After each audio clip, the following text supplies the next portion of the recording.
చూడండి, ఒక కోటీశ్వరుడు ఉన్నాడు ప్రభువులో. ఒక పేద విధురాలు ఉన్నది. ఆమె దగ్గర 2 నాణ్యాలు ఉన్నాయి.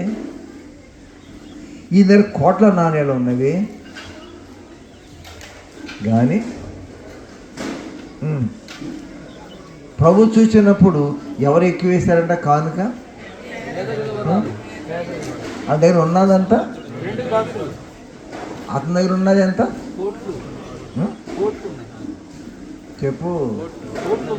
కోట్లు ఉన్నాయి. ఈ పేద విధవరాలు 2 కాసులు ఉంటే 2 కాసులు వేసింది, 2 రూపాయలు వేసింది అంతే.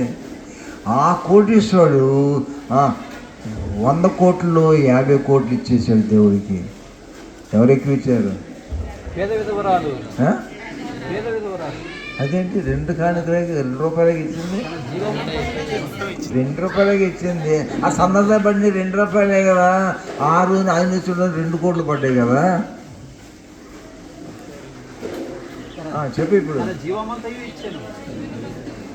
నువ్వు ఎంత ఇచ్చిన పర్సెంటేజ్ కాదండి ఇక్కడ కావాల్సినటువంటిది. గమనించవలసింది ఏంటంటే, ఏంటి గమనించాలి ఇక్కడ? ఏంటి గమనించాలా? ఇవ్వడం దాకా వెళ్ళవద్దు. ఇందాక ఇచ్చిన సంగతి చెప్పాను. ఇప్పుడు మీకు ప్రభు చెప్పింది ఇచ్చే సంగతి మాట్లాడట్లేదు. ఆయన ఏం మాట్లాడుతున్నాడు? భూసంలో మాటగా మనసు తీసేసుకో. ఎక్కడికి వెళ్ళాలనుకుంటే భూసంలో మనసు తీసేసుకోవాలి. సబ్స్టిట్యూట్గా నీ మనసును పైన ఉన్న వాటి మీద పెట్టుకోవాలి. పైన ఉన్న వాటి మీద మనసు పెట్టుకోండి, కానీ భూసంలో వాటి మీద భూసంలో వాటి మీద మనసు పెట్టవద్దు. ఆ మనసు అనేది దాన్ని ఎక్కడ పెట్టాలి? ఆ మనసు ఎక్కడ పెట్టకూడదు?